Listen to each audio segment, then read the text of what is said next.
get ready with me while we talk about your book Icks.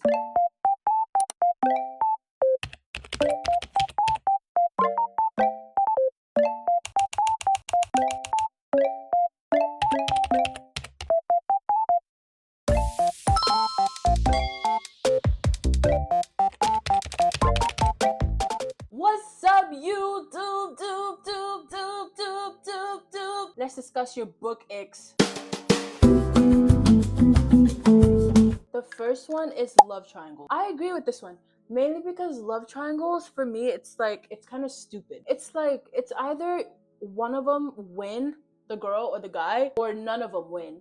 And now they just look like Boo Boo the Fool the rest of the book. And what pisses me off about that genre even more is the fact that whoever it is that's in the middle of the triangle, let's say the girl in this instance, right? The girl always ends up choosing the wrong one. She always ends up choosing the worst option out of the two. I don't mind it if it's a scenario where she chooses neither, because that's my favorite. Like, period. Don't choose any of them, because while they were out there fighting over you, they could have been sending you money. But yeah, like, this was in a K-drama that I saw, True Beauty, and that show, it hurt me. Because why would she pick her man's? The best friend, the friend was right there. I personally would have picked the friend. I understand why she picked her man though, because it's like, let's be so for real, the better option was the other guy. I'm sorry. I know y'all like her man, but at the same time, it's like, the better option was literally the friend. I don't want to hear it.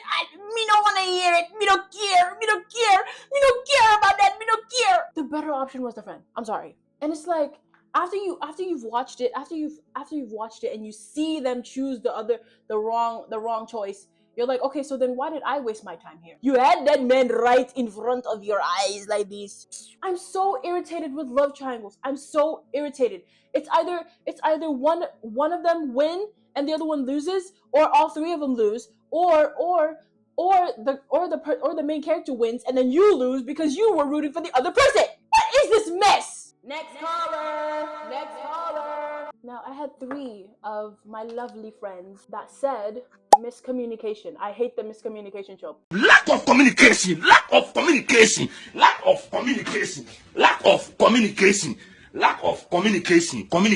And you know what? I agree. I hate the miscommunication trope too. And for the main reason that it's also stupid. It's also stupid. And I'll tell you why. Because the miscommunication in general could have been a simple talk, a simple phone call even. No, not even a phone call, a text even. But no, they just string it. Especially authors, they string it. They string it. Why am I sitting here listening to your monologue? How your main character's love interest just doesn't understand why she had to leave. Why she had to leave while they were on the date. Mind you, she easily could have called him and been like, hey, like, my mom was sick, so I had to go to the hospital real quick. You're telling me she couldn't have done that? I'm not saying while she's heading to the hospital. That's not what I'm saying. I'm saying, like, she easily after the mom is sorted out in the hospital, you get me, they tell her the mom is fine, blah blah blah, she easily could have just called him. Not even called even, she could have texted him and been like, I'm sorry I left the day and that my mom I got a call that my mom was in the hospital in it, so I had to go. Easy. Was it rocket science? Was it engineering? No! I don't get it. No, but instead they'll make the girl or the guy or whatever, they'll make them just sit there and ponder, like, oh my gosh, like, they must hate me now, blah blah blah. And then the other party is like, oh my gosh, like, why would they ghost me? Why would they blah blah blah? Why would they just ditch me like that? Mind you, you could also call them too and be like, yo, like, what the freak? Like, where did you go? Because I feel like miscommunication as a whole, that whole trope, they just string out something that easily could have been a phone call or a text. And then the whole when they're not talking to each other, you know that, like, little phase when they're not talking to each other and stuff? I'll be damned! Damned, I call your name and you don't respond. Talking about some, but I tried to talk to him, but he just wouldn't listen. He just wouldn't understand. You can do this thing. It's called texting. You could do this thing. It's called phone call. Were you not aware of that option? You literally could do that. You could do that. Seriously, I hate that one specifically because it's like okay, so they ignored you. You're gonna take that. Rastafari, lick him up, lick him up, lick him. Not got it. They ignored you, and you're gonna have that at that point. And then it's like if you text them and stuff, and they don't respond. Okay, cool. You've done what you could. And that's it. But you didn't even try. You didn't even try. You didn't even make the attempt. And this excludes like classics. Okay, for classics, that's a whole different thing with miscommunication, because you could have written a letter. I'm not even gonna take that excuse too. You could have written a letter. I don't care how long it would have taken. You could have written a letter. You understand? You could have sent the little bird, written a letter. Don't play with me, man. About 10 chapters, half of the whole book is just miscommunication and them just stringing it out. And then the authors probably see that as, oh my gosh, like they're yearning for each other. No, they're not. They're just not talking. They're just not communicating. They're just not using their lips. Lack of communication. No, like that. It genuinely irritates me. So I see why it was on here. And three of y'all wrote it too. So y'all see, y'all get the irritation that I have too. Thank you. Repetition disguised as depth. Totally needless. Let's say you're reading the chapter or you're reading the page, and then it just goes, but he said that to me. He said that to me. Do I need to hear you say the same line throughout the course of the page? Just say it one time, and I've heard you. But yeah, like you don't need to string it out. Like you really don't need to string that out as well. You don't need to repeat the words. I promise you. I hear you. I hear it. I do. I hear it. But at the same time, stop. That irritates me too, because it's like, okay, please shake your head. Let's see if you can hear, and see if you can hear rocks. And it's usually and with their second point, they're saying that it's usually disguised as depth, which was why the repetition is just not necessary, because they do it where one part of it is in italics. And it's like, that's completely needless. I'm sorry. I know you're trying to do it for the effect, for the depthness, but it's like, that's totally needless. I could have read it in that way without it being in italics. You constantly repeating it doesn't make it deep, or doesn't add depth at all. Our next point is when non/con dubious consent is seen as normal. This is basically dark romance in a nutshell. Like, this is genuinely just dark romance in a nutshell. And that's why I constantly say, like, I don't know what y'all see in dark romance. I don't know what dark romance does for y'all. I don't know what it is that it does for y'all, but y'all need to cut that out. You done lost your damn mind. When you get your damn mind, you call me. Because that's literally dark romance in a nutshell. Most of the dark romance pages that go viral on TikTok, or that people are reposting about and raving about and talking about, most of it's just essay. And y'all are just like normalizing it. But y'all don't want to hear that. Because when we point it out, then y'all are like, you guys are just too sensitive. It's just a bug. Like, you guys are just too sensitive. It's just a bug. Like, it's not like it's real. Are you not ashamed of yourself? Are you not embarrassed? This is really embarrassing. The moment the moment you write in your character script that they say no, that's it. That's final. It's not a thing of like, oh, she changed her mind. Oh, she thought about it and she changed her mind. It was still no the first time. Or did you and your editor forget that y'all wrote that in that y'all kept that in the final draft of the book? Haunting Adeline? Oh my god, that book. I'm telling you guys, Haunting Adeline, that book was sent. It was sent by my enemies. My enemies have succeeded. My enemies genuinely succeeded when that book was released. Haunting Adeline's gonna get a movie. I was like, can you people that read dark romance and actually enjoy it, can you guys shake your heads and let me hear if there's rocks. Let me hear. Like, I'm not trying to be mean, but like, guys, seriously?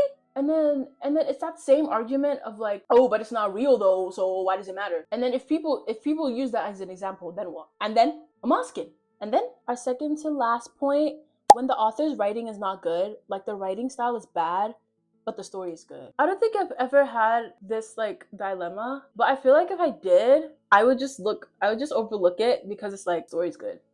My thing is, I can overlook a lot of stuff as long as the story's good. Well, obviously not the dark romance stuff. Don't play. But what I mean by that is, especially with classics. Classics are kind of hard for me to digest sometimes. I'm currently reading The Count of Monte Cristo. I feel like The Count of Monte Cristo is actually the easiest. It's the easiest classic for me to digest just because I know that the author, Alexandre Dumas, in some of the pages he just be yapping, you know? In some of the pages he's just overly writing. But then in some of my other books that I've read, I'm not able to recognize that so clearly. But in his, I was able to recognize it. So it was great. I was able to skip through the pages a little bit.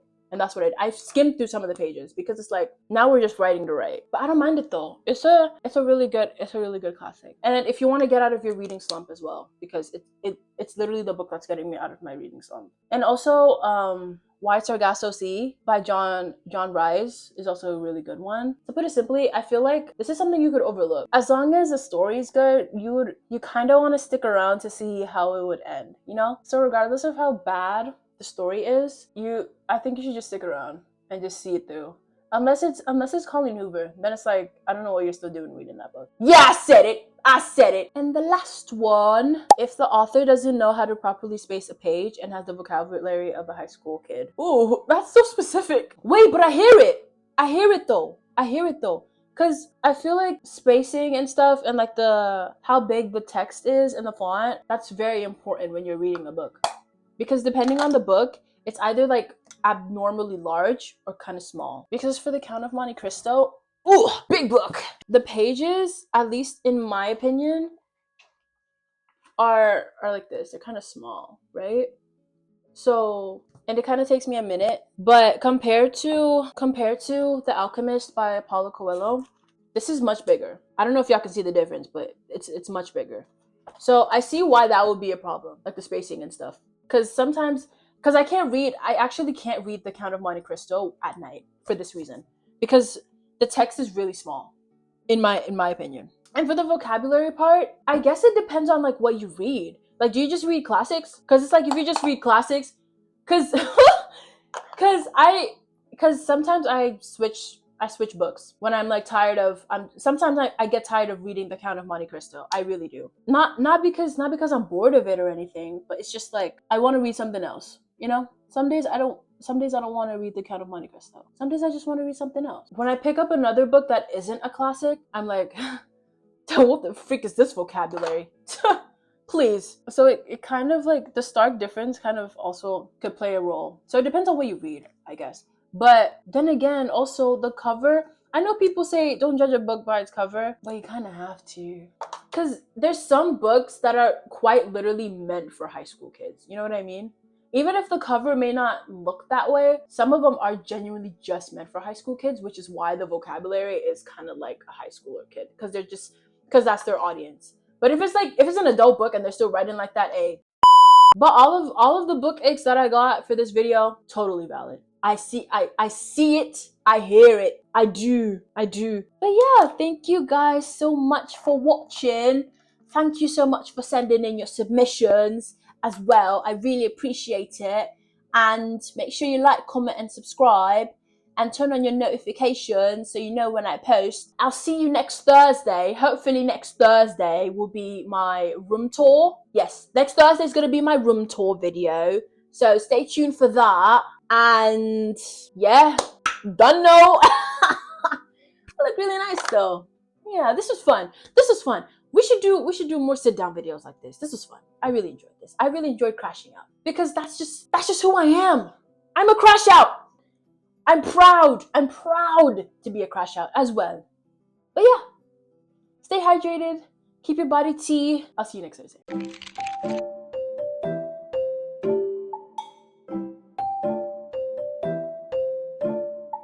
Coconut water. It made sure this cookie tea. While we applauded, he said I'm built like a bear. Oh, I'm like a